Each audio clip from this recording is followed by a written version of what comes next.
Hello, everyone. If you're watching, thank you so much. Just getting a few things done, getting a few things sorted. We're going to come in. Today's conversation, it's all about why the demolition in Lagos.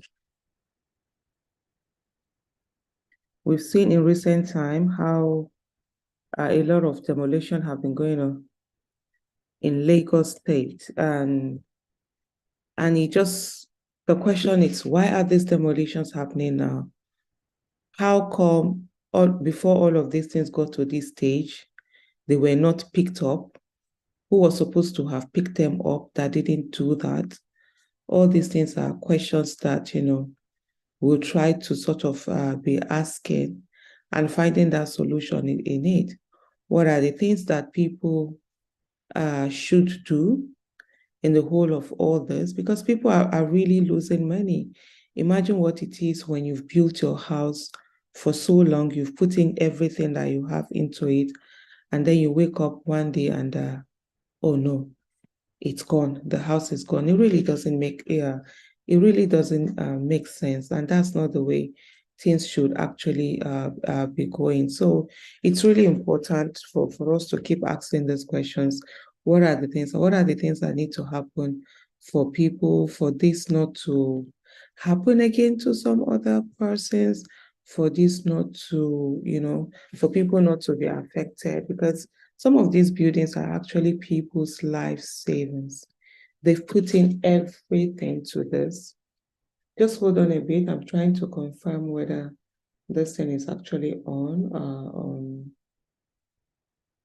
It's actually okay. Yeah, I think it's on. That's what I was trying to do, just to confirm that it's on. Now I'm back to the issue I had the last time, which was I kept saying this sort of, and I'm trying to do what my daughter did that time. The thing is not doing, which was she used her hand. And I thought I had gotten it, but I'm saying that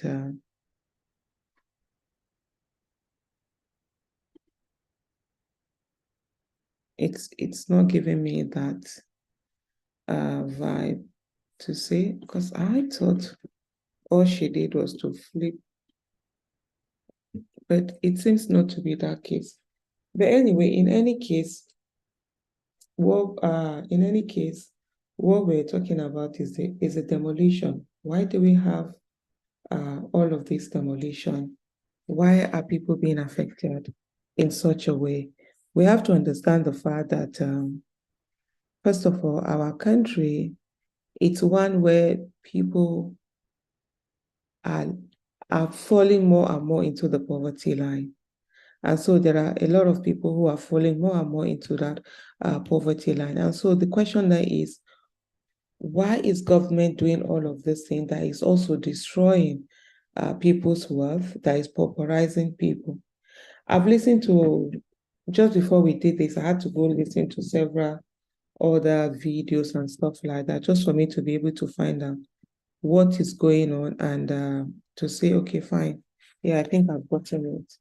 What is going on and what is it that government can do in a way to sort of like mitigate all of these things that are going on. And part of the things for me, where I see the government keep talking about environment, the Lagos State government is talking about environment, that it needs to ensure that the environment is safe, that people are building on canals, people are building on where they are not supposed to build on. And so these things are called nuisances, according to the Lagos State Commissioner according to Lagos State Commissioner of is it of Environment, and it says there is the Lagos State Environmental Management Service Law, and this is what they are following for them to follow all of this demolition that they are doing. In some of the things that he said, he was talking about the fact that, oh yes, that they have given a lot of people time for them to they've given a lot of people time for them to, leave the buildings. They give demolition notice, and sometimes they give it for years, but people really don't do anything. So he was giving a lot of explanation and all of that. But the key question for me, which is what I always ask, where are the government agencies that are supposed to do all of this work? Where are the government agencies that it is their job, right, for them to ensure that these canals are not built upon? Planning, the people who are in charge of planning, the ministry that is in charge of it, where are they? Why didn't they do their job? Why didn't they see when this person started building, putting even foundation, digging foundation? Why didn't they do that? Why? And sometimes people actually get permits from government. Who is going to punish government? Who is going to punish those workers? You can't keep coming and punishing citizens who, for some of them, fall prey. You find an estate because there's one big man attached. They will go and get approval. They will start building. They will just get land, cut the land, sell it to build, sell them to people and move away with their money. Who is going after those people? These big estates, these big real estate companies that are building these estates that people are buying from, how are they losing? Why is it only the person who is just sitting there is the one who is losing? We can't continue in this manner and keep thinking that, oh, things are just going to continue the way they are. Hello, everyone. Good evening, everyone, and apologies for starting this meeting late.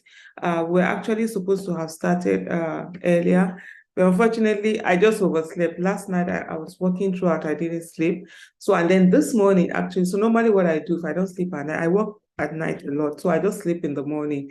And then this morning, I had, I took a master class with some people who are doing the NALA fellowship. So I had to stay up, I had to do it. And then I didn't sleep early. I was just like, okay, let me just cut a few hours of sleep and then wake up. And then unfortunately, I forgot that I'm not in Nigeria, that the place that I was in Nigeria, there was a difference in time zone. So I put in the Nigerian time, forgetting that I'm behind Nigeria where I am currently.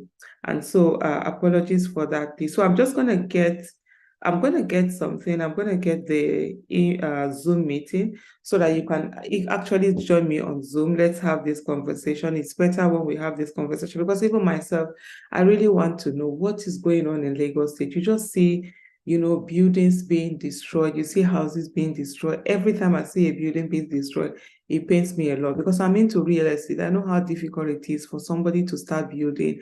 It's almost like your dream. You're putting in everything. You're always looking for money. You don't have money with you because you're doing one project or the other. And then you now come, all of these things, you can't find this. You then now come, somebody just comes in and just take away all of these things.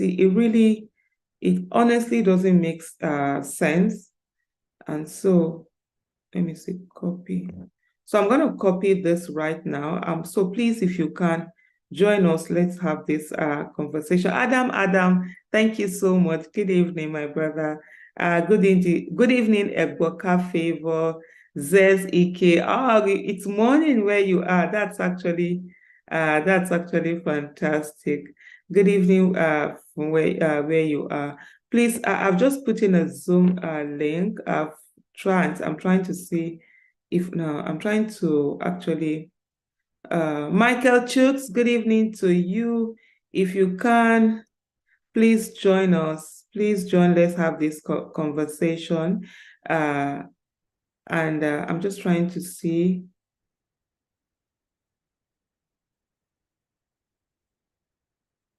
Yeah. Okay. Yeah. So I'm just trying to pin it. So I've pinned the message.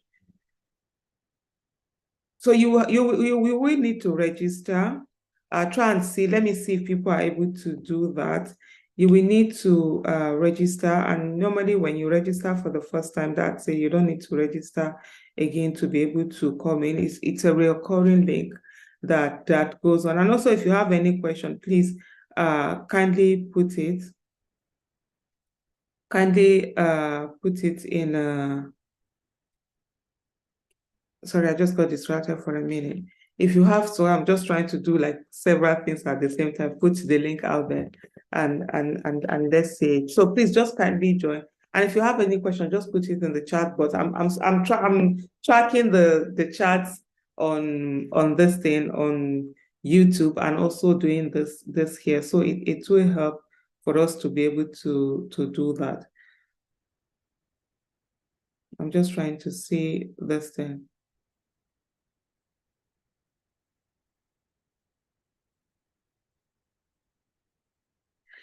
Anna Yochuku Kingsley, thank you so much for your kind words. Good evening. And for those who can, please do kindly try and join us. But I'll just look at some of the situations, what I picked up listening to the Commissioner of Environment.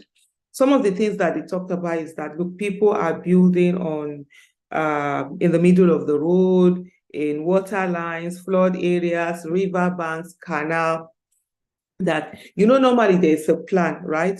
Because even in Abuja, you have all of these issues. You have people who, because they have connection somewhere, the original master plan, they just take advantage of it. They just do anything that they want to do, and they do it. I've had, and a lot of people do that. And at the moment, they get government approval. Maybe they have friends in government, or they have connection, or they have one thing or the other. They're able to get approval and they go away with it. But my concern is this. What I always say, my point is always that you cannot punish the people only and leave this thing out, government. Government also that give this approval, however they got it, whether they got it through, needs to also pay the price. There must be consequences for that bad behavior from government. In Abuja, a lot of green areas, that places that are supposed to be green areas, playgrounds, whatever, people just build on them. They get approval, they change them. You just see these mighty buildings, all sorts of things, shopping malls and all of that. They just come out of these places, and you're wondering what's happening. Why is it that people are not, what's the word that I need to use now, are not following the rule as it is. But of course, because there's always a reward for bad behavior. When people do these things, they're able to get huge amount of lands for free at a cheap rate. They're able to turn it to use it for different things. There is a time that somebody actually brought a land to me, papers that I should buy a particular land. It was going to be like, it's a playground. There is supposed to be a playground. Of course, you can use your connection. I can use my connection to go and get for it to be changed, the usage to be changed to building either houses or something like that. And I looked at him and I said, honestly, I will not be able to. And it's very fantastic area, as in real choice area in Abuja, where if you get this thing, you may, even if you sell the land, you make a lot of money. If you build houses, then you do this thing. I just said to him, I'm sorry, I can't do that, because how do I sleep easy knowing that I turned what was supposed to be a playground that children are supposed to have to play into something that I'm not building houses on, either a mall or something that are commercial structure that I'm going to use. I said, I can't do that. One of the things for me that I do, and which makes one, as a Nigerian, it almost like impossible for you to get things done, or things become extremely difficult for you to get them done. I like following the rules. I love to follow I follow the rules to the letter. What is it that said that should be done, how it should be done, I do it. That's my own way of doing things. I actually do it. But then my own is that if there is if anybody now come and look for my trouble, that's when my big mouth will show. It will show where it will speak. Please, if you can try and see if you can join using the Zoom link so that we can have this conversation. You can also contribute to this conversation. And let me know also if you've tried joining and it didn't go through. I would also like to know that the conversation we are having is that, why are all the demolitions that have been happening in Lagos? These are things that we really need to look at and have this conversation around them. So you see, so for example, now if you now go maybe in the next few years, or somebody now decides that, they're going to go back to the master plan in Abuja, a lot of these buildings have to be destroyed. And you will now find some people innocently, some people actually did it. They knew those businesses weren't supposed to be built upon, but they used their connection to get those places. Some people didn't know about it. They just fell prey to the things that happened. And so in such a way, how do we now get all of these things to now sort of like work out? How do we get these things to, how do I put it now? How do we now get people not to be punished for them because they didn't know? And even if you go and check, because when you're buying something, you're supposed to do search. You go to search because government has given this approval. You will see they approve. What then do you do? Especially this are happening even like in estates. Some people will just get land. They will just get these approvals, put up buildings, sell it off, move on. They've already made their money. Then years later, it's somebody who has used his whole life savings to go and buy the land that is now in trouble, that is now going through so much. Oh, okay, Michael Chooks. Wow, he said, I tried joining, but it's not going through. Okay. I just did right now. It says register and join because I just tried to through it. Can you try it again one more time, Michael Chooks? But what has to happen is that you're going to register, right? You're not joining directly. It's not going to allow you join directly. Michael Chooks, please try and register again. Let's do that one more time. You're not gonna join in directly. You're going to register. I used to have the link I used to have before was the one that you could just put in and come in directly. But unfortunately, the last time that there was a time, before the last Zoom live that I did, that was in around June. And then we had hackers come in. And while we were trying to allow some people to share, they just started sharing pornography. And that, my Twitter, my YouTube, this thing was taken down. Sure, maybe a lot of people, they now reported it as one that was showing pornography. And it's sort of like my YouTube handle was taken down. It took a lot for me to get back. This YouTuber was down for like 3 months. It took a lot for me to get this handle back. I mean, I don't even want to go through that. It really took a lot for me to. So that's why I'm really being very careful. And so one of the things that I just doing is that you'd register. And the moment you register once, that means it's done. You don't have to need to register again. So please, if you click on the link, what is going to take you down to is a place where you're going to register. And then you now register. When you register, you'll be able to come. Hopefully, I have those who are going to come in and join, and I won't be the one having this conversation because it's actually very weird just having a conversation on your own. And then I'm not getting any questions from anyone who should have helped me also in having this, this whole conversation, in that I'll be able to answer certain questions. But the questions are not coming. Please send in the question. Otherwise, it looks very odd just having to look at this. In listening to the chairman, the Lagos State Commissioner of Environment, I think he was, where he talked about the fact that they closed down markets. And so because some people have said that the closing of market is due to political reasons, is due to ethnicity, that people were being profiled and their market states, even the building that are being brought down. And that was why I really would love to have people joining. Let's have more of these conversations. I don't have the answers. I don't know what the stories are behind there. If there are people who have experiences with all of these things, please kindly come and share your experiences so that we all are learning.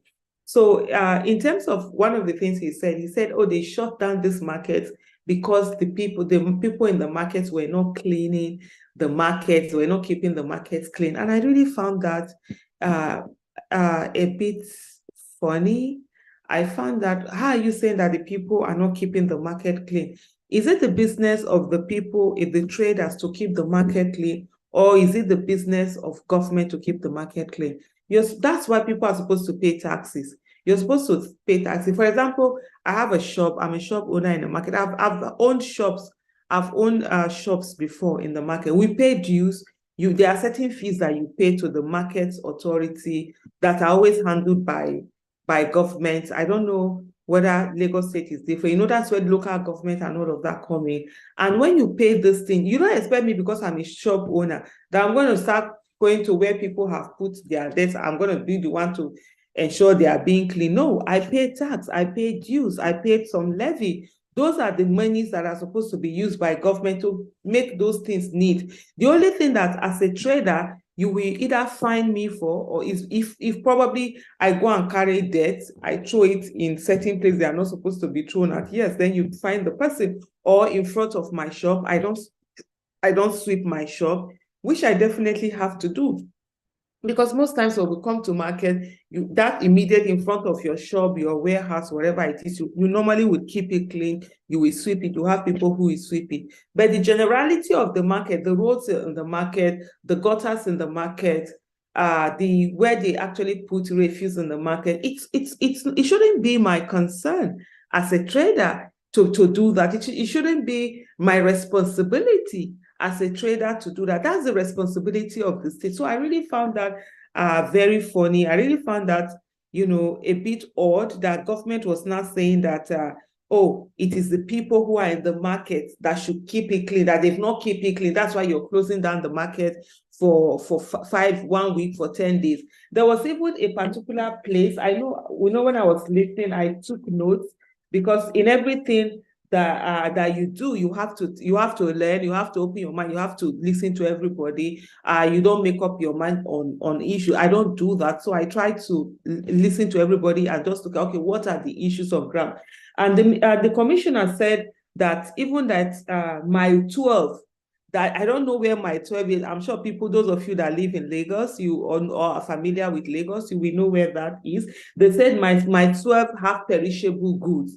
That it was shut down because people were trying to say Alaba market was shut down, that it was because of certain for political reasons or ethnic reasons and all of that. So he now mentioned some other markets.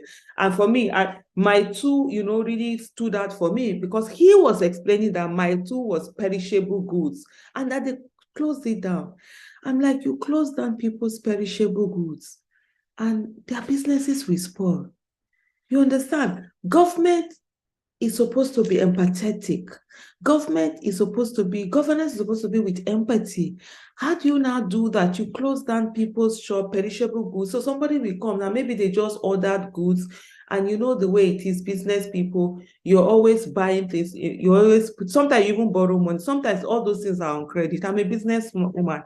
Most of our business, we do it on credit. For me personally, I make sure that my money is not in my business.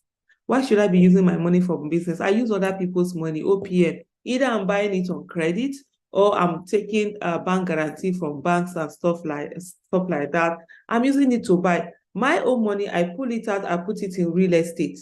So, and then it's a profit. As a profit gather, I take the money out, I put it in real estate.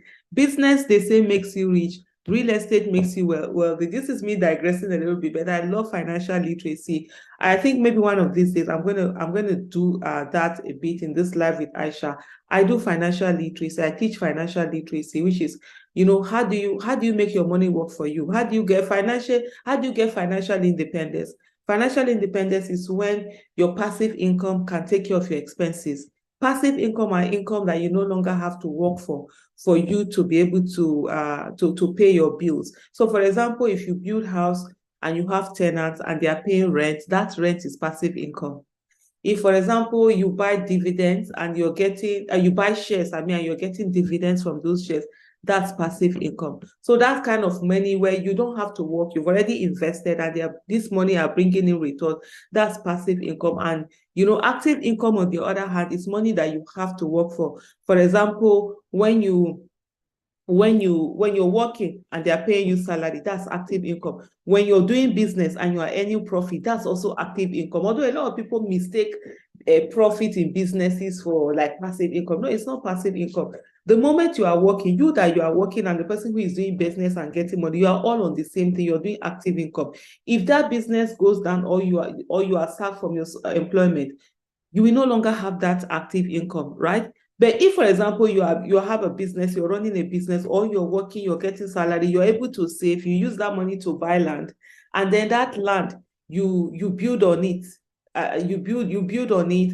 The land on its own, over time, if it can appreciate, which is capital gain, you sell it, you can sell it for a lot of money, or you build on it, you have it, you put in your tenants, and then the money you're getting, that's cash flow, that's passive income. So that's what, when you have enough of that, that can take care of expenses, then you are financially independent. So financial independence doesn't necessarily mean how much you have in your account. You might not even have much money in your account, but you're financially independent because you have a source of income that is coming in that you don't have to work on, that take care of expenses. Sorry, I just digressed a little bit. Went into financial literacy. I love teaching financial literacy. I love working on those, what it is that people can do to make you rich, to make you be financially independent and to be wealthy. And some people think, oh, wealthy is all about how much money you have in your account. No, wealthy is all about how long can you stay without working and still be able to take care of yourself. For example, if you are a worker, you are an employee, and you just decide, I'm no longer going to work again, how long will you be able to take care of yourself? So that's how wealthy you are. So you can be one day wealthy for those who live from hand to hand. So that's why some people have to go out every day to look for a means of living. You can be 1 week wealthy, you can be 1 month wealthy, you can be 1 year wealthy. If you don't have your job to do or your business is not working, the money that you have, it will take care of you for 1 year. After 1 year, that's it. You understand? After 1 year, that's it. You don't have anything again. And then if you can be financially independent, where you have enough money to pay your bills, and then you can have financial freedom where you don't even worry about your bills again. Your bills it's not an issue. Those are the kind of people that you can enter anywhere, buy anything, do anything. So these are the kind of levels of financial independence. And then you now find somebody who has borrowed money for them to be able to buy their stock. And also for traders right now, one of the things that we do is that you don't keep money. Because if you look at the rate of inflation, every day, the value of Naira is just falling.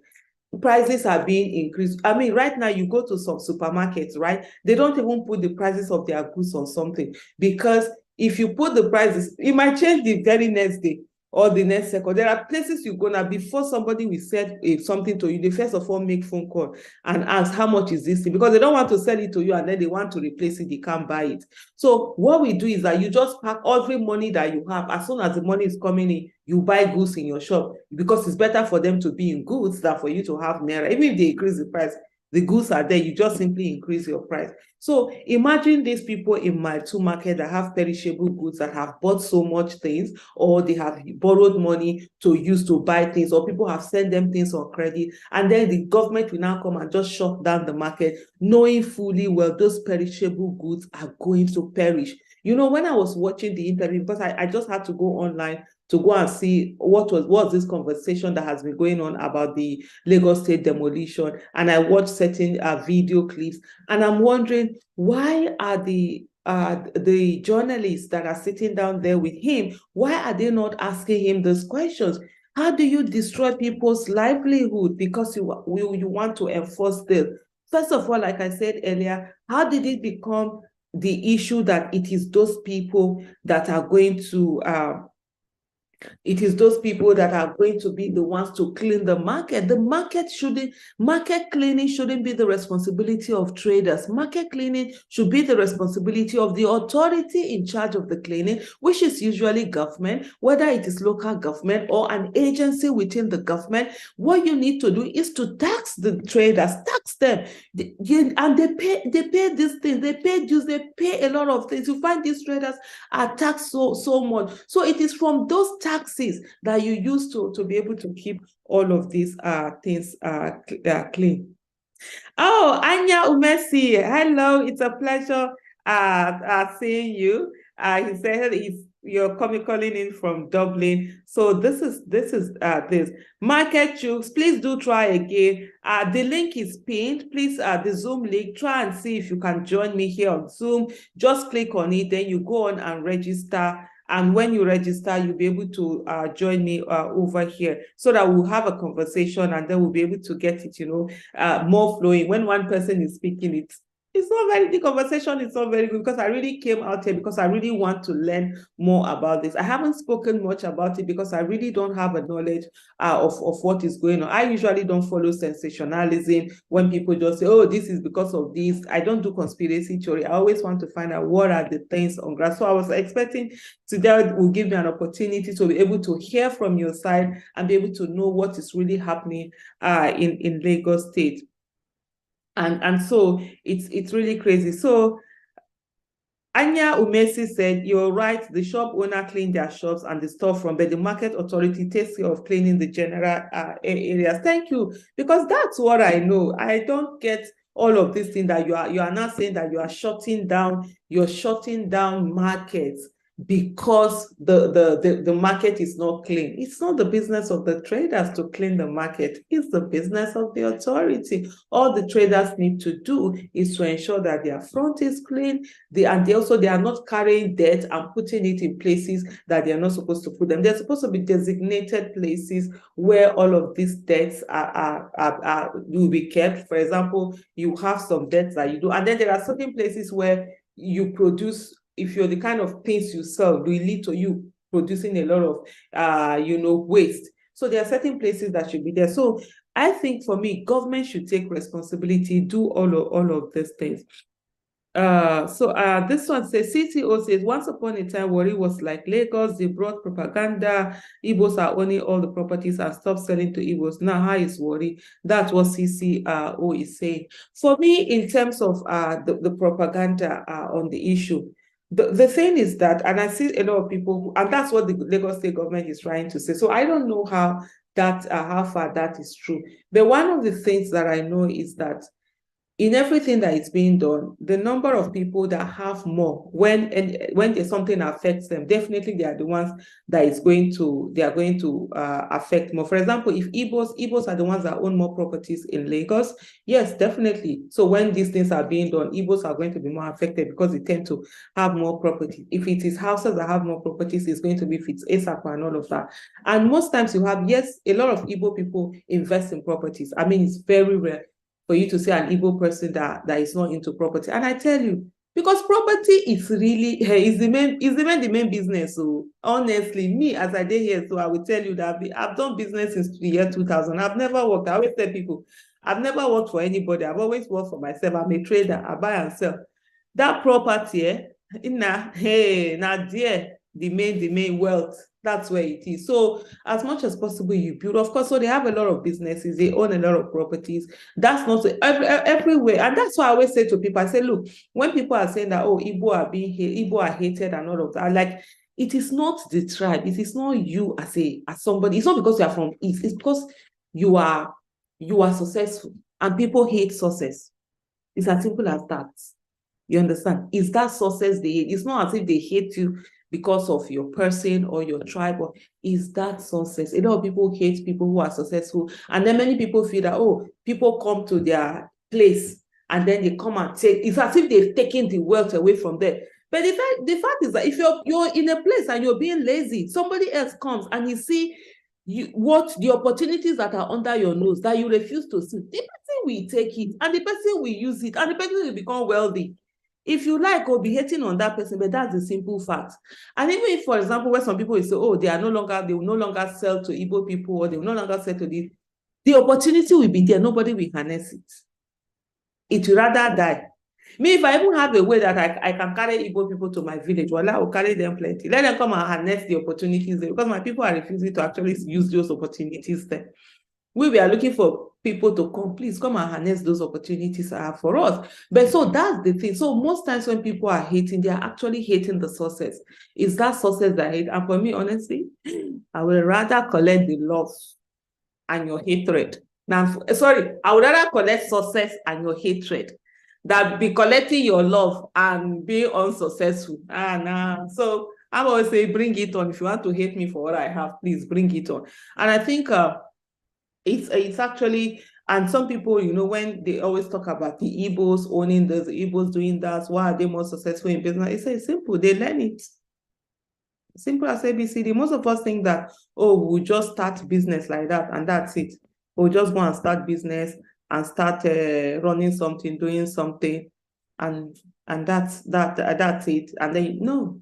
But you see, an Igbo man, we put 5 years, 6 years, 10 years, some even 12 years, learning a trade, serving a master, doing apprenticeship.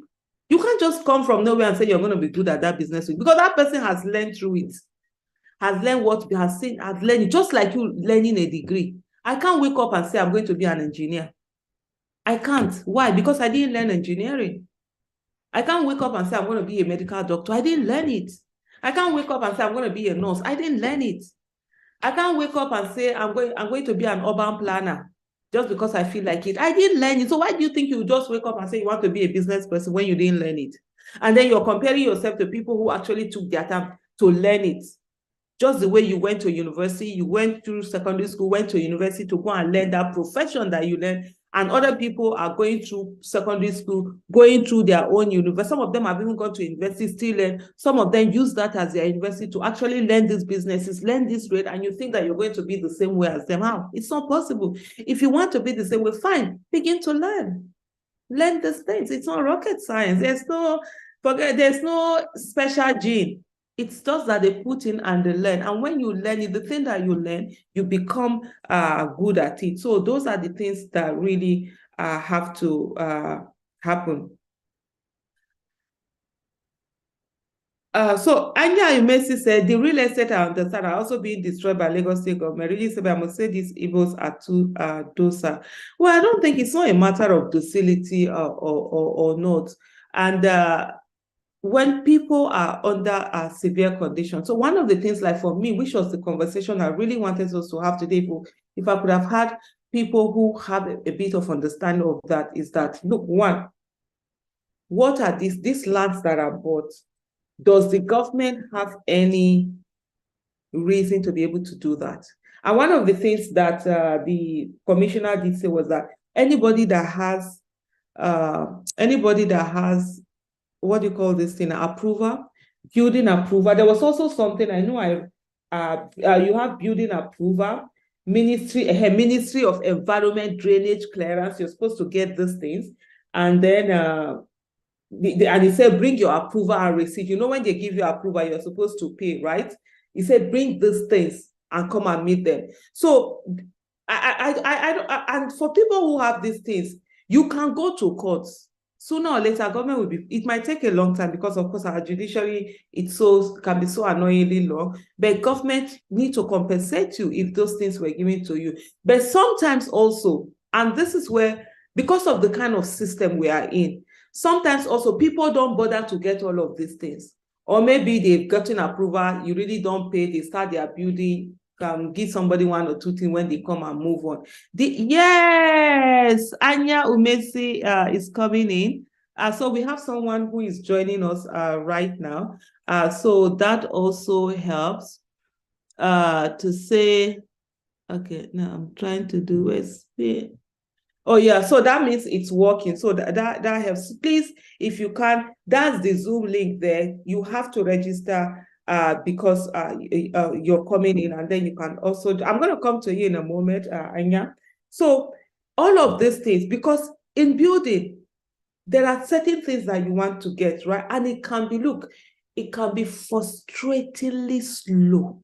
I can tell you that. In Abuja here, I mean, there was a building permit approval. We're looking for that approval for like over a year.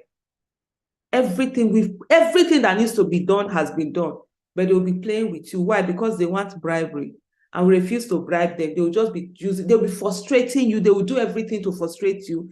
And one of the things we do is that we don't start this building, because for me, like I said to you before, I follow the law to the letter. I don't look for trouble. But if trouble come meet me, that's when we go show each other. So, so sometimes they get it, like the one of, was it last year? There was one approval that came in last year. Before then, we're like crazy. We're waiting to start these buildings. We couldn't start them because the approval hadn't come. And no, that was 2 years ago, because the other one, it started it, they were able to get it and started and mobilized to the site. Approval didn't come, it was like crazy. So what we started doing was that we actually just started buying the materials, because for anybody who is in building, in the last 3 years, it has been crazy. Building has been like, materials have been doubling. I have a particular property that was on sale. In this, I can tell you the price of that property has sort of like almost tripled from the time that I put it to market to now. So what I was asking for it before, even if you bring ×2 of it, I'm not collecting it now, because the more cost of prop building has actually sort of like tripled.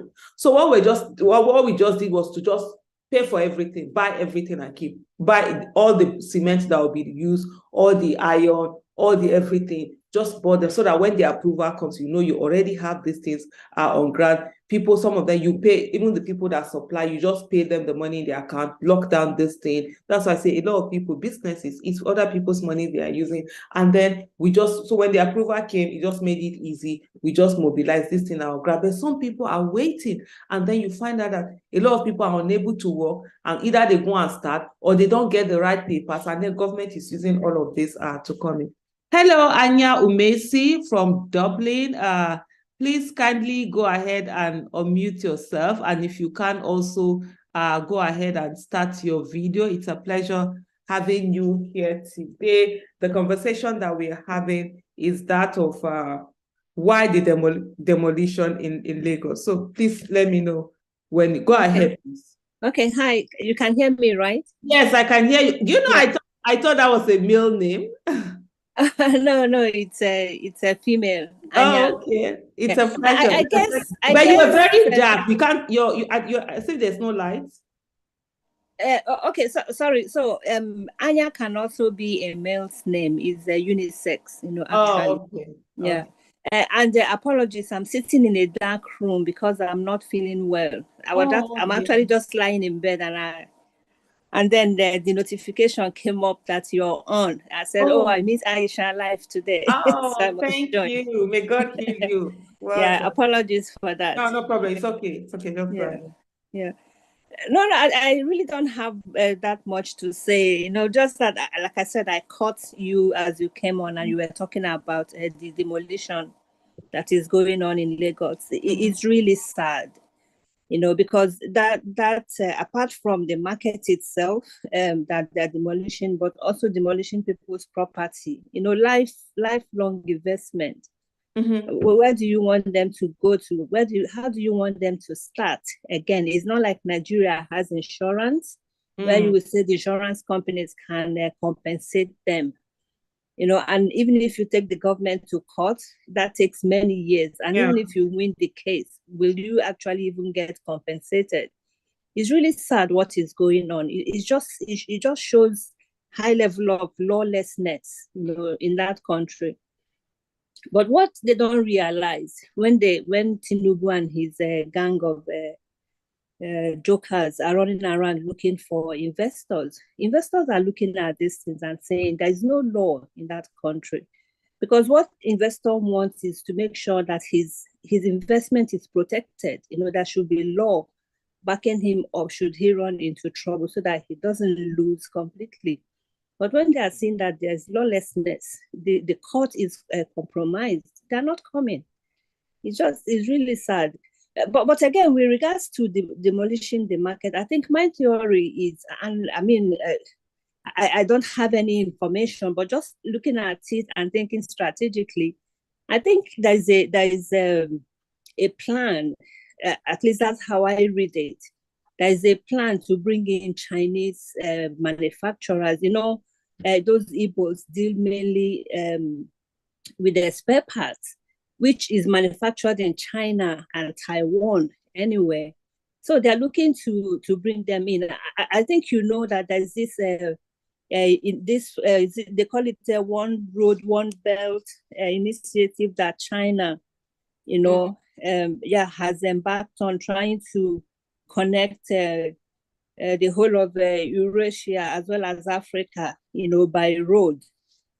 What's the purpose of that is to be able to move, you know, goods, you know, and services. So once that has come into Africa, it means that China can manufacture parts, you know, or whatever, not just parts, any goods, you know, in general, and then be able to easily, you know, move them into Africa. And they need a market. And where is the central market for now in Nigeria or even in West Africa? It's Lagos. So I think, I could be completely wrong, but I think that's what they're planning. And it's a pity, again, that my Igbo brothers are not seeing, they are not thinking long term. They're thinking now. You know, people are saying to them, go back home and develop your place. So even if they're going back home to develop their place, to start their market and they're selling, from scratch. It should not just be selling. They should go into production, just as Obi, was also advocating, production. They need to go back, set up their factories and start production and be ready to compete, with the goods from China when they come in. I would say that the cost of labor in Nigeria now, compared to the West or even China, is relatively cheaper. So if they have the know-how, the technology to produce all these parts, their cost of production will be lower, much lower than China. So they will be able to compete favorably, even if China should come into the market. So I hope somebody gives them the message to think strategically, to think long term. If they're leaving Lagos and going back, go back and set up factories, not just buying spare parts and selling. That's my contribution. With regards to property, I mean, you're very right. I live in Dublin, and I'm doing the same thing. I have a house here. I have an apartment here. I also have an apartment in Sweden. You're right. Once you have them and you have tenants and they're paying you rent, monthly, that's passive income. You're sure it's coming, it's your own. Even at the end of whenever you're tired, you say, okay, I don't have the energy to run around. I want to sell it. Your capital is there. And in most cases, it would have appreciated, because property appreciates over time. It appreciates all the time. I think it's a very good investment. But then again, you have to be safe, in doing it. As I just said before, Nigeria is a lawless country. The government can wake up tomorrow and decide we are demolishing all the houses over there. We are doing this, and there is no law, to protect you. But besides that, it's a very good investment, to have.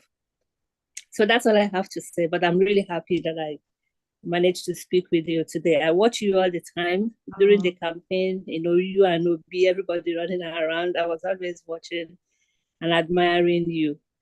So thank you for all you do. Thank you so much for your kind words, and we pray that God give you great health, sound health, and you get back on your feet very quickly. Thank you so much.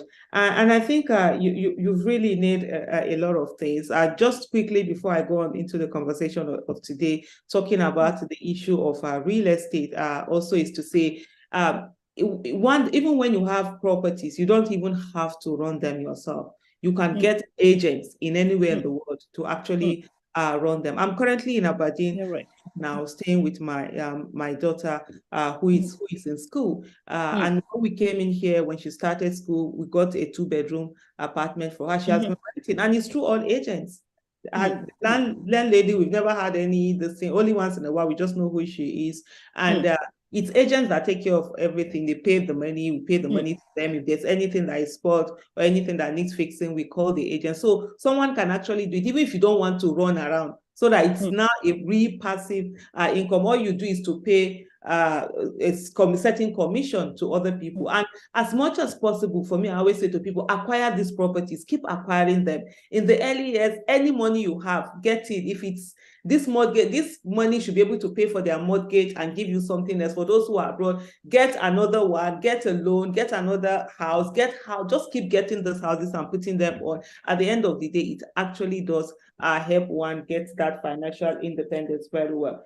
Yes, absolutely. On the issue of the Chinese, I totally agree with the fact that, Nigerians need to look more into manufacturing. But then also is the fact that these Chinese that are coming, Nigeria have a lot of lands. If Lagos want them to come in, you don't need to uproot people from where they are. You don't need to go after people's markets. You don't need to bring market down, short markets down, demolish market. You can as well go and that's an opportunity for the government to be able to go and build up a whole new area and open up an area. Because for me, like, I'm always looking, and there are a lot of people like that, where are the new areas that are being opened? Because that's where you can easily buy cheap lands, and in no time, those land. Maybe in 5 years, 10 years, those lands begin to appreciate. Those places, you know, are growing up. So they can also always develop new areas and be able to put this thing in. I will say to you that there are a lot of manufacturing that are actually happening in Nigeria. And there are a lot of Igbo people are doing manufacturing. Aba is one place where a lot of manufacturing is being done. You find that even where they do all of this fabrication for parts, for either vehicles or machinery. There was even one that was featured the other time that has like an all-female kind of staff where they are putting together and coupling parts for cars. But the biggest problem we have in Nigeria is that things are very expensive. So you go and put in your machine, right? You go and put in this thing, you do everything, and it's cheaper to import it from China. Nobody is going to buy your own because everything you can think about is expensive. When I was importing tomato paste, I had a tomato paste, a lean tomato paste that I used to import. That was as well, I think that was 2010, and all of that. One of the problems, at one time I wanted to, now have my own factory in Nigeria, set it up, and at least start first of all with the packaging, they bring them in bulk packaging, and then with time be able to get the tomatoes from here and actually, you know, be the one to process it. But it was expensive.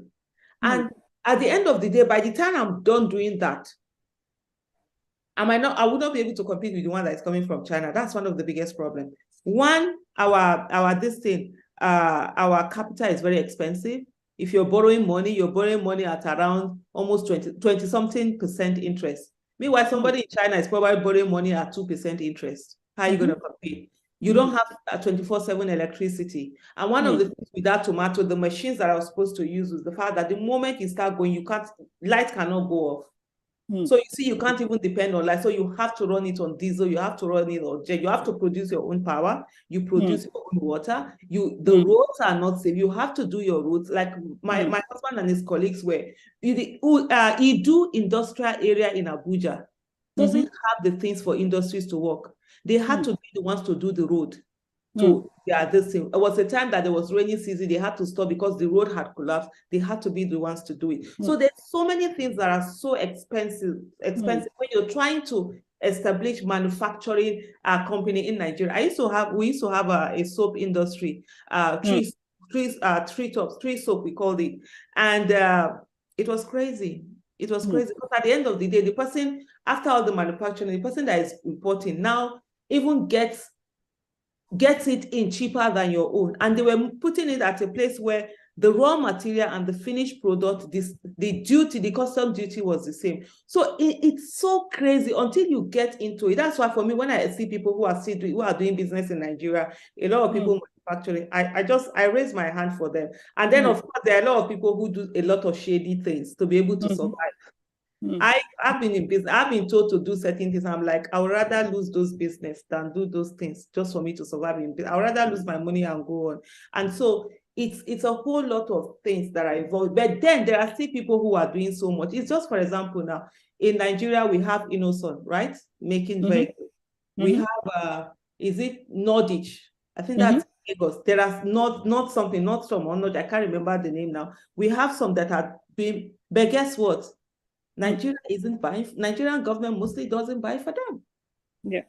They go abroad. They prefer to go and buy abroad because when they buy, they can inflate it, they can get more money, they can do all sorts of things. So these are some of the things that, you know, that are really affecting the people that are on. And also when people talk about leave Lagos, don't buy in Lagos, that's nonsense. Investment is investment. It's not done by emotion. You can't just tell somebody, leave Lagos and go back home. Go back home and do what? People forget, let me tell you something. Right now, I can't just wake up and leave where I am right now, say that I'm going to go back to my village or my side and start a business. I can't. It's not as if people are not successful there.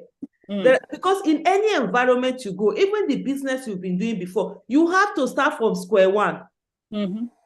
You have to learn the people, you have to learn the environment, you have to learn the business. Even if you're, for example, you're selling spare parts in Lagos, you now decide that you're going to go back and sell spare parts in Onitsha. You have to learn from ground zero. That's how business is. It's not that you just take it all and you just move. People just wake up. And then when you're doing these things, in everything you do, you have to look at the market. Market is what determines this thing. The same house that you built in Lagos, and that same house, you go and build it in your village. How much in your village, other than it gives you pride, is actually nonsense. Because real estate is location, location, location. Yeah, I agree. The first house my husband built was in the village. The first house he built. I was against it. I said, why are you building in the village? Oh no, our tribal this thing, we have to, I was like looking at it, I'm like, what are you building in the village for? To go, how many times do we go to the village? Maybe twice a year. That's what you're building. Meanwhile, where we were living, we didn't have a house. Where he was emotionally attached, he did that. The first house I built it in the city where I was. 10 units of 2-bedroom flats. I built it and I put in tenants. Because for me, my own was for commercial value. I don't have any sentimental value. I don't have any house in the village. I'm not interested in building any house in the village. Perhaps I'll build in village. I would rather build it in place. What I always do, make sure my papers are complete. Everything has to be done. Insurance. I pay millions in insurance. I don't care. It gives me peace of mind. I'm not going to start. I've been paying it for like how many years? For over maybe close to 15, 16 years. All my goods, I insure everything. Because in that way, you get that peace of mind if anything happens or whatever, right? And so somebody will now wake up. Like there was a time my mother-in-law was like, these people in the north, so they don't know. You people sell all your properties and bring them to the north. I'm looking and thinking, mama, it doesn't work that way. So when I see people say that, it doesn't work that way. You can't just tell people, stop building here, go and put it in that place. One of the things we must show is the fact that, first of all, Nigeria belongs to every one of us. And as long as we are one, we still remain one Nigeria. Everybody has a right to be anywhere. And that's the issue we must fight. And if we say we don't want to be one Nigeria anymore, fantastic. Let's all separate. Let's all go our different ways. For me, that's what it's very important. I don't mind looking for visa to enter Lagos. I don't mind looking for visa to enter Onitsha. I don't mind looking for visa to enter Kano. And in a place where there is law, even if the country would separate, it doesn't mean that you lose your property. Yes. I mean, like I said, I'm a Nigerian. I live in Dublin. I have an apartment and a house here. I also have an apartment in Sweden. I rented it out. They pay into the bank. There.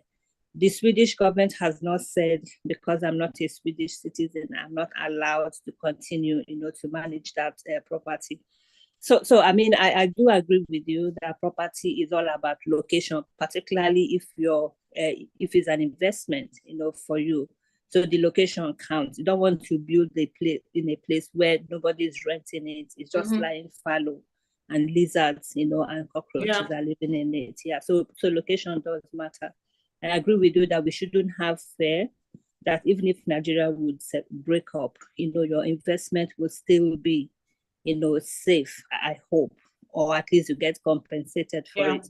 But one thing I wanted to go back to, it's the manufacturing. Yes, you're right, that probably the cost of production in, say, China, for example, is much more lower than you will get in Nigeria, because even though I just assumed that because it's a poorer country, Nigeria, that cost of labor, is cheaper. But then it's not just labor, as you said. There's electricity, which you have to provide by yourself, which is very expensive. Water, roads, and everything. Perhaps your cost of production at the end of the day, comes out more expensive, than something coming from China. And because China has also been in this line for many years. I remember growing up, nobody bought anything that had made in China or Taiwan because it was considered fake. But I think over the years, they've improved a lot. Even Americans go to China now to manufacture. So they've developed that expertise, meaning that their quality will still be much better than what is produced in Nigeria. And then if what is produced in Nigeria is slightly more expensive, then people will automatically, go for the Chinese one. I do agree with you. That's where government, normally should step in. Even if they cannot help with the cost of production, but they make sure they tax whatever is coming, heavily, such that when it lands into the market, then the local market will be able to compete, but if they leave it without intervening, then their local industry dies. That's what they do abroad here. There are certain things you're not allowed to import from. It's not that you're not allowed to import from other countries. You can import them, quite all right. But the duty and the tax you pay, on it makes it so much more expensive, than what is done locally. That way their industry will thrive. So government needs to step in. But I think our government, there's something wrong with them. They don't see everybody as a Nigerian, and then therefore, help in all different sectors. They only help, where it concerns their people or their friends, and then leave the others. That's just a sad, reality. It's a complex issue. I don't know how we help these people, that are being so, maybe I would use the word marginalized, for the want of a better description, in Lagos. I don't know how we help them. Federal government is not stepping in, to say, don't do this, or, we provide you this sort of help to help you relocate or set up. Yeah, and one other thing, as you were saying, with regards to even if China is coming in, let them go to, greenfield and develop it. That's what they do here. Government will open an area and call it industrial estate. It's just open, just land. There's nothing on it, but they make sure that there are roads, really good roads going in. There's electricity, there's every facility that is needed. Then companies come and either buy up lands there or rent, and then put up their structure. So it becomes an industrial area.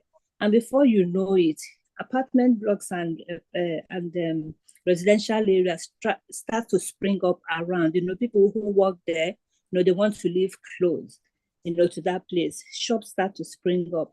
That's how, places are developed. They keep going and, setting up all these different industrial areas. Again, I do agree with you. That's what government should do, rather than destroying what people already have. Innovate it or improve it. But if you're bringing in new people, take them to a different area. Let them also help, with the overall development of the whole state.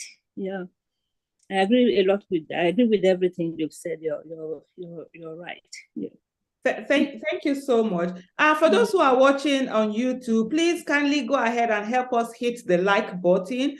You could also please share this video so that others will be able to see it. So it tends to help with the reach. So there are some conversation going on YouTube. I'm going to come back to them. But there was something you also said earlier that I realized I didn't touch about, which is in the issue of investors. I think in recent times, the Lagos State Governor was actually abroad meeting with investors and asking them to come over to Lagos to invest. But he's not thinking about the image that produces, where people are saying that how government can wake up and go and be destroying people's properties. This is something that, in a way, investors, like I always say, I find it funny because, and I look at it as just a way of eating money when government officials leave Nigeria to go abroad to go and woo investors. You are not wooing any investors. Investors are on the lookout for where they can make the next money, and they will come. They will be the one to bring themselves. If you just, all you need to do is to give enabling environment for businesses to thrive. Infrastructure is one thing that it's not done over here. I can even tell you, a lot of estates, it is the people in those estates that either open up the areas, and or individuals who go in to build. I think I'm in a second estate now, where I'm the ones that sort of like started building over there. And you're finding that you're the one bringing in electricity, having to use pole from a far place, use so much money you're not supposed to use, bring in electricity, bring in the roads there, bring in water close to that place. And before you know what's happening, other people begin to build. And just for business secret to anyone who finds himself in a place, if you are in a new place where houses are not there, right? And you are about to start building, and you're maybe probably the first to start building. Before you start building, buy some lands around you. Before you even put the first block, if you can. This one is business secrets. So that's the thing when you are in business and you've learned it, some people might not understand. In short, the first place where I bought, and let me digress a little bit. I'm sure somebody will be learning one or two things here. The first building I did, I started building in the year 2007. That was when I first started building. And the place I bought the land, it was where we were living, a bit far. It was at the back of where we were living. Houses were not there. Even when my husband was telling me to buy the land, I was like, this place that people have not come, who will live here. It's just like, I respect my husband a lot, and I respect his advice. That's why I bought that land.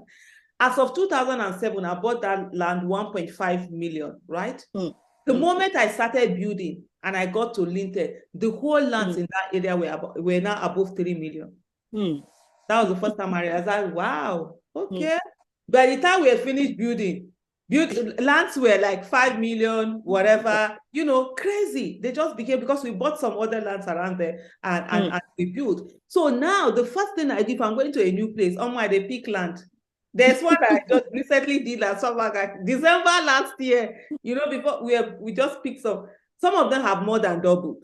Just because building started. So anytime you are in a new place, please buy as much land as you can before you now start building. But what am I trying to say this? Because there are a lot of places where you as an individual doing this thing, you're the one that have to now play the role of government. I had a situation where in Abuja, there's a place where we have like two bedroom flats. There are about 12 of them in one place that was open up. This whole tenants, all of them wrote a letter to us, signed it, sent it to, because most time I don't know my tenants don't know me. They don't even know I own this, because me as far as, because I don't have that. I deal with agents. The house, you can be in my house for 10 years and not know that I'm the owner. I had a friend who once lived in my house. She didn't know until when they had an issue and I had to come in.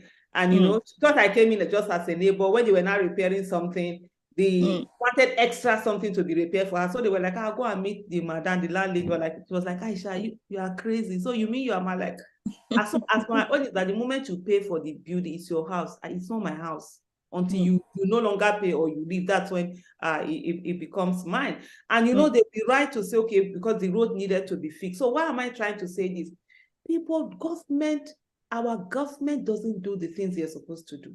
So they make life difficult, extremely difficult for a lot of people. So you have to be doing these extra things, monies that you're supposed to use to pay in other things. You don't get them. And if you're doing things the right way, which a lot of people don't get, when you do the things the right way, you get punished. I applied for an estate land in Abuja, I think some 3 years ago. I was told to pay 60 million naira as bribe. Me, Kukuma, I know they pay bribe because my religion, the law forbids bribe. My religion also forbids bribe. Even if I get away with the law in Nigeria, God is watching me, because the giver and the taker, they all have things. And I didn't do that. And I of course, I just walked away. The application and everything. But somebody will get that land. They will now sell it, which now makes it more extra expensive when you're building it. Either you're selling it or you're renting it, you're doing something. So these are some of the things that we have. For some people, I've seen some comment here where people are saying that, you need to safeguard your property. Igbos are not learning. They should leave Abuja, they should leave Lagos and move to the east. It's just, let me use you as an example. You have houses in Dublin, you have houses in Sweden. Maybe there are certain houses that you collect 1,000 euro a month, right?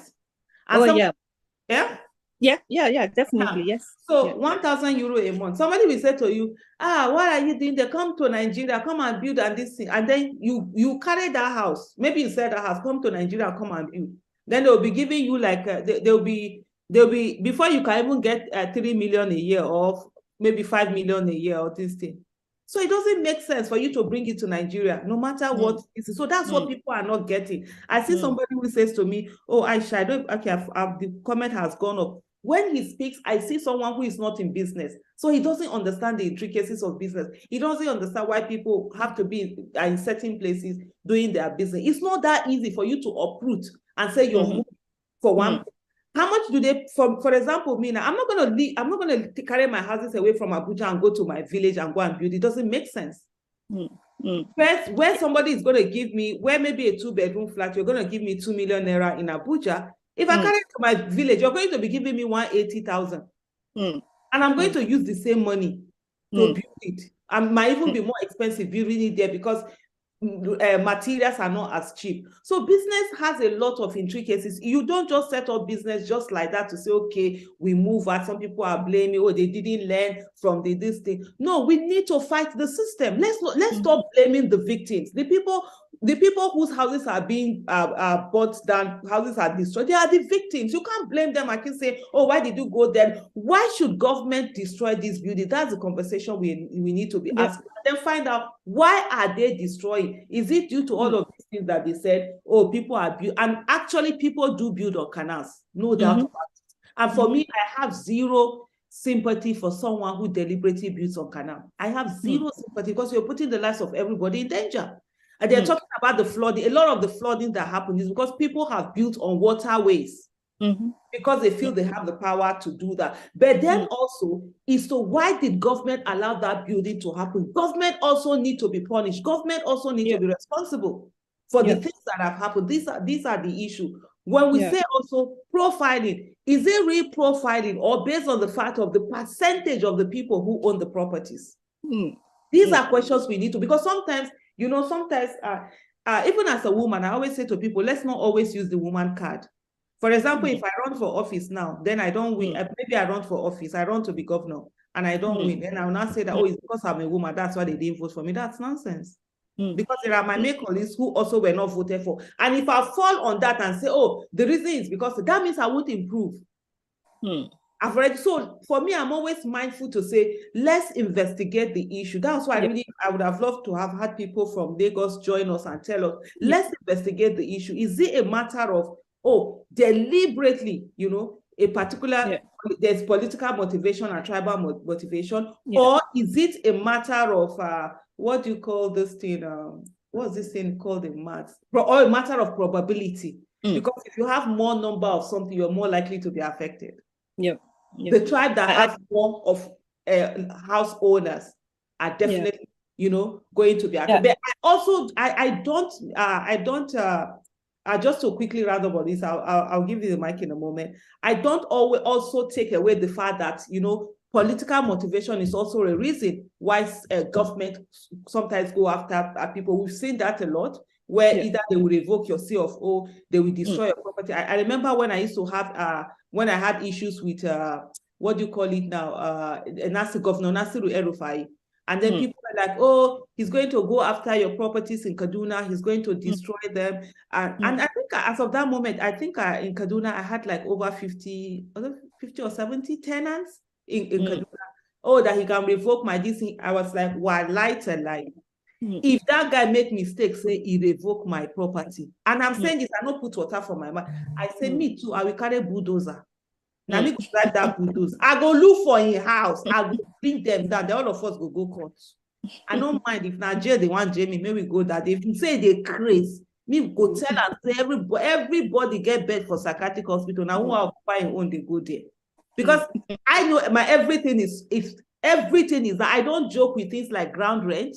I pay as soon as the year January like this. I pay all my ground rents across. My papers are complete. So why would you now come and say, oh, you're going to destroy this? So these are some of the things that we really need to interrogate. Go ahead, please. I agree with you. That's why in the comment section, I said these people that their properties are being destroyed are too docile, because if you would fight the government, then they will know that, first of all, it's not right, what they are doing. And then, as you were saying, somebody coming to revoke a C of O, that in itself is a level of lawlessness. You granted C of O before. Why would you revoke it? Okay, even if you want to revoke it for whatever reason, okay, go ahead, but you have to pay compensation, for whatever structure that person has put on that land for which they have your authority, to do. So you can't just come and revoke C of O. That's lawlessness. Then with regards to people building, maybe they're building along the waterways. Again, I would say people sold those lands to them. And then they probably also applied for C of O, which was granted. And as you said, they had built them. So government was aware all this was going on. What stopped them from stepping in, at the beginning to stop it? And if these properties have already been built, you can always channel water, to go in a different direction if you see that the damage, that the damage to people, if you begin to destroy their properties is so high, you can channel that water. It is to dredge or build your drainage, to take another direction, or even go build the drainage to go lower, than the foundation of those buildings. No, they do it here. The drains go real deep down. Government, if government, as you were saying at one point, has empathy for people, they will try to think outside the box, That's a little. Empathy. Yeah, they don't have empathy. They just bring bulldozers and they don't care. And again, as you said, if people in Lagos would join, because I'm watching them on TV and I'm saying, is it that they don't have CFO? They don't have approval, to build, to put up these structures. If they have them, why are they not banding together and instituting a class action, against the government?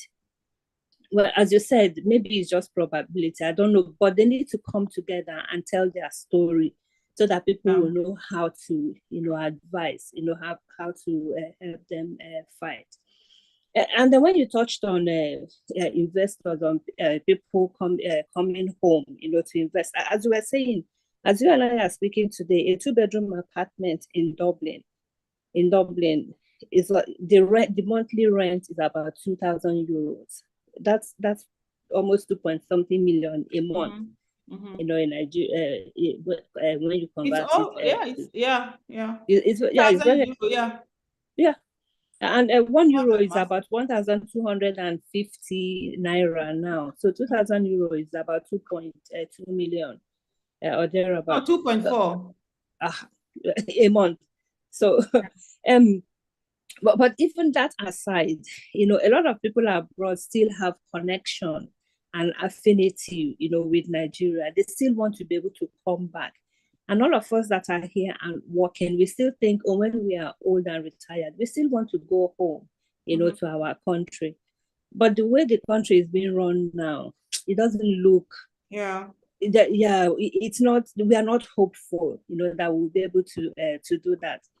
Even if these people don't go and look, and they're looking for big investors, small investors are there. People like us, we are willing, to come back. Sometime last year, I came into a lot of money. I was saying, what I would love is to go back home and buy acres and acres and acres of land and start a big farm, hire people or employ people, make it sort of cooperative. The people will work there, but I will plan it. I will do it in such a way that they will be there long term. And for every year you work, you're employed on the farm and you're working, you become a shareholder. You get shares, in the farm. Make it a big. That was my plan. And it's not just me. There are millions of people over here who are thinking that way. They want to come back home. They want to set up this. They want to set up that. But when they see what is happening, it's very discouraging. When people here work really hard to make money. So they're not willing to just come and gamble it, when they are not sure that the law will protect them. I think the government is a little bit foolish, always looking for big investors. Small investors can come. If I would come, if the environment is conducive and I come home now, at least in the office, I will employ 2, 3, 4 people. Then on the farm itself, you have so many farm hands, working. That will be employment. And of course, I'm not going to buy land in Lagos to do farm. I'm going to go to the hinterland, to buy land. Then the village, there's employment. And the government is just not thinking outside the box at all. I don't know. Sometimes when we look at it, it's so hopeless. It's so hopeless. Yeah. So the thing is this.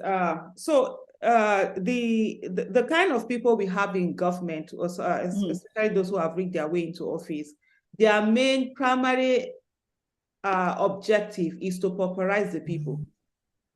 And in all the policies, in all the things that are being done right now, you see that's what it's being focused on. Throw more and more people into poverty And when people are now looking for food to eat, they won't even have the energy to raise their voices against government. So a lot of things that are being done is to pauperize the people. And this has been going on for a long time because nobody wants an empowered citizenry. So they will do everything to bring that down. You see, like in each issue of buying lands and coming back home, a lot of people have those ideas. A lot of people want to come back to Nigeria and invest. A lot of people do come back to Nigeria and invest. There's so many things. Some people who have come have had it hit the hard way, either people who are dishonest. We have a lot of citizens who are, that's a major problem, I can tell you that. A major problem. I've been in business for 23 years now. It's a major problem. We don't have a good judiciary system. It is the person that will even steal your money that will now go to court. Going to court is, I had a time when, just to digress a little bit, I had a time when they came to my warehouse in Kaduna and they stole 2 trailer loads of tomato paste. And they took the most expensive cartons. So the people who came knew what they were coming to steal. I think they did that operation for over 8 hours because they had to load. So they tied up the people at the DC. They had to load. That was the first time I knew that they even stayed in trailer loads. They had to load into the trailers. They came with 2 trailers. When they left, I of course reported to police and reported these things to police, told all my distributors across Nigeria that, look, my tomato paste has been stolen and watch out for it. If you see anyone that is selling that paste, because I know who my distributors, I know who are, so just let me know. We finally found that the tomato paste, they took it to Onitsha. So I alerted the police and like somebody, so of course he didn't buy it from me. I knew he wasn't my customer and I'm the only one who is selling that tomato paste. I alerted the police and I told the police, I said, look, I have a man, I had a distributor, Chief Edward Okeke, he's late now. Of all the distributors I've ever had in my life, he is of business people I've dealt with, he's the one with the most integrity, most honest. I never saw Chief Edward Okeke for one day, but we did businesses that ran into millions and millions of naira. And he never took advantage of me, even when I was vulnerable, when my business was really down. That's a story for another day. And so I said to them, this is my distributor. So don't go this way. See who the person is. We gave them everything. Guess what? The police went there. The next thing they said that the man ran there. They caught the man ran away. And then they now went to arrest my distributor's boy, who is like he's my adopted son today. And it was all messy. So you find all of that going on. You don't have anywhere you can land when it comes to this thing. And then you're frustrated by government. There is someone who wanted to open a big farm, who was into tech in the 80s, worked with Apple and all of that, retired, wanted to come to Nigeria. He's from the southeast, he's an Igbo man, wanted to open this. He was frustrated. Guess where he now had to go and open his farm? Acres and acres and acres in Ghana. So we had a lot of people who are not doing that. I had one of the most foolish business decisions I made was the fact that at the time I could have invested, buy houses in UK, South Africa, or Dubai, which was around 2007, 2008. How much was dollar there? I just said no. I refused to buy. I was saying that why would I go abroad to go and buy houses when my people need accommodation? Yeah. Because I had a goal. One of my goals was that every year, we're going to build 20 houses that 20 families can afford, affordable, good quality houses that they can do, which is foolish. Today, I look at the investment in that you did, how much dollar was there and how much rent you are getting now. It really doesn't make sense. I always say to people, don't use patriotism to keep yourself down in one place. Go to places where you can actually make this money. For those who don't understand, these are some of the things, you know, that are coming. That are coming. You can't just tell people, leave this place, go back to your village and go and do everything there. No, businesses involve a lot of things. Where is the market? Where is the accessibility? Where is the closest way? The main thing is now to begin to say, okay, what are the things that can be done to mitigate all of these things? So, like you rightly said, government has the opportunity to be able to do this in a humane manner. Why are you destroying houses when government cannot even build houses for people to live in? What are the things that you can do? Yes, people have made this mistake. Can you find them? Can you get them to pay certain fine? And then the ones that are doing, can you punish people? Because we have situation. One of the things that why people are not able to bring this class crash is that they don't actually have the papers. Because many people do in estate, because it's one paper that you get, and then you know, people split it up, and then you now try to get. I live in an estate in Abuja where getting a CFO has been problematic for the individual houses that are in the estate. So you always having to work this thing. So because you don't have that paper, you really can't hold government accountable. You really can't do some of these things. And then you find situation whereby some of these estates, they're actually criminal. They connive with government people. That's why for me, I'm saying we need to begin to prosecute people who own those estates. We need to find them. How did you get this? For some of them, they get approval for maybe one this thing. Then they will add about 7 or 8 to that approval and just build and just quickly sell to people, collect their money and leave. And then people that bought it are now the ones in problem. These are also some of the things we can investigate. Yes, government has its own wahala. People also have their own wahala. Real estate also have their own wahala. And that's why even today you find all this issue of building collapsing. The other time I did a tweet and I said, look, building collapsing in Nigeria will not stop as long as people who work in government who give permit are not punished. Because people are not doing their work. We have all the laws. If you are doing, for example, if you are doing either you're doing your decking or you're doing foundation, you are supposed to have people from the ministry. I know in Abuja, I don't know of other states anyway. They are supposed to come and ascertain that you are using the right materials, the right iron, and even sometimes, even when you buy irons, even like is it NOS, all those people that are supposed to certify things, I don't know what they're doing. Because you go and buy something that you're thinking it's so meters or so millimeter, but it's not. They'll put a different this thing on it. So like even what we do, we always ensure that we gauge them and measure them, because what is written on it is not actually what it is. So you're using this particular rod, thinking is this particular strength, and then meanwhile it's not, because those people also, that's their own way of being able to make money. Things have gone up, or maybe they will reduce the quality or the quantity or one thing or the other. And then in terms of people, we just feel that, oh, we are just building, let's just build anyhow with substandard materials, and they're getting away with it. So government in its own also has to take responsibility for all of these things. And it's not just a matter of, I see a lot of people in the comment section who are saying that, oh, just a lot of people who are saying that, oh, how do I put it now? Just move up, just leave, just go, no, fight the system. How can we help fight the system? You can't just tell people to leave. If everybody now leave and go to it's just like telling all Igbos all over the world to come back to the Southeast. Are you okay? How does that work?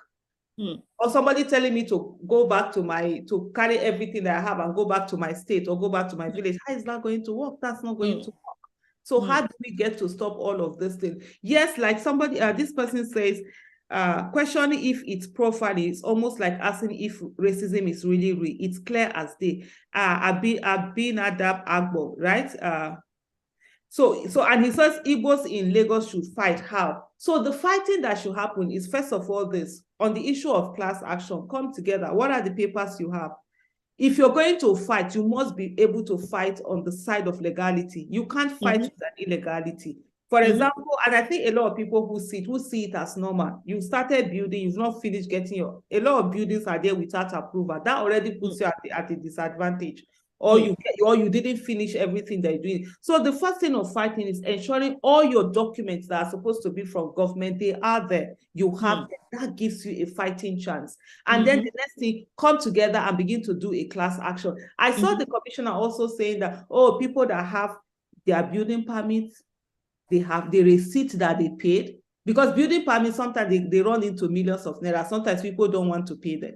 Even when people are giving land, sometimes they don't pay the monies that they are supposed to pay because I can be building it, I will pay it later kind of mentality. So if you don't have this, they will use that against you. So one of the things you have to make sure is that you don't give anybody chance to be able to use anything of legality against you. So that gives you that chance. And so that class action to begin to come. And then there was something they mentioned, something of Ministry of Environment drainage clearance that they say you have to have. So if you are able to have all of those things, these are ways of fighting. Yes, profiling can be done. Agree, there's this thing. But you also have to look at profiling and probability. You understand? That's what I'm talking about. If more people own certain properties, if properties are affected, they will be affected. If it's a profiling, then be able to be sure that everything of the law is in place. For example, this guy happens to be an Igbo person. He has a house.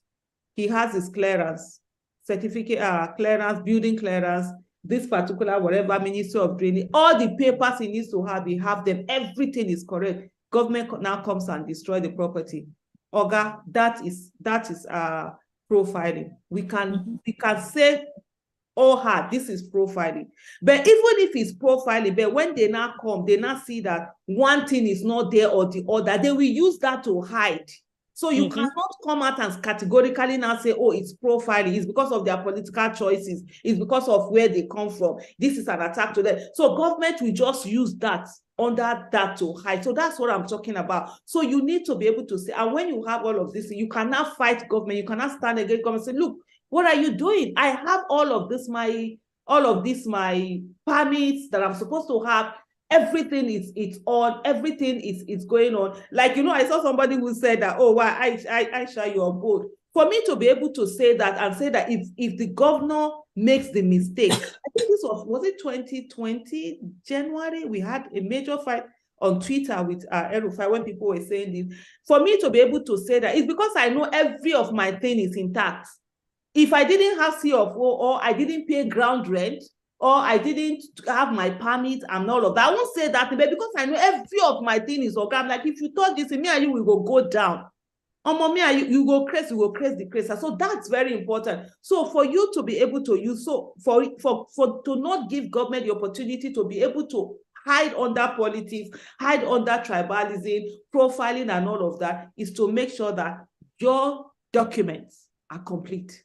However hard it is, and I can tell you it's very hard, it's very frustrating. Sometimes you feel like, what the hell? Let me just go and start this building. After all, if they come to your land, you just give them 20,000 and move on. But no, it takes more time to be able to say, no, I want to do the thing the right way. And maybe somebody like me, I've always been like that because I get mouth.